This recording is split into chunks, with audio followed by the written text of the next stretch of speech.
तिचं सगळं काम बघत असताना मला शिवाजी महाराजांच्या काळातली हिरकणी आठवली. हिरकणी आपल्या मुलासाठी रात्रभर जागून त्या गडावरून वर रात्री पहाटे पोचली होती, दरवाजे उघडावे लागले होते आणि आमची अभिश्री त्या मुलाला ठेवून आपल्या राष्ट्राचं कर्तव्य म्हणून 6 महिने मुलांना सोडून दिल्लीला ती गेली होती. त्यामुळे मला अभिश्री आधुनिक काळातली हिरकणी वाटते. खूप आनंदानं सांगतो की आज या ठिकाणी जो मी परफॉर्मन्स पाहिला, आणि हे परफॉर्मन्स याच्या आधी पण मी तिच्या कार्यक्रमात पाहिलेले आहेत, आणि प्रत्येक मुलींमध्ये खास करून अशा प्रकारचा कॉन्फिडन्स ह्या कोया फिटनेस क्लबमुळे येतोय.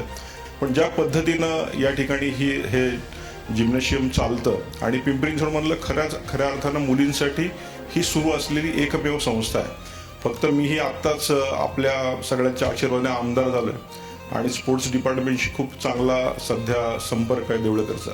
त्यामुळे जे शेवटी कोया फिटनेसमध्ये जे सांगितलं गेलं की आम्हाला या गोष्टीची गरज आहे, मी अत्यंत प्रामाणिकपणे सांगतो, कारण मी या फिटनेस क्लबचा मेंबर आहे आणि त्यांच्या घरातला एक मेंबर आहे.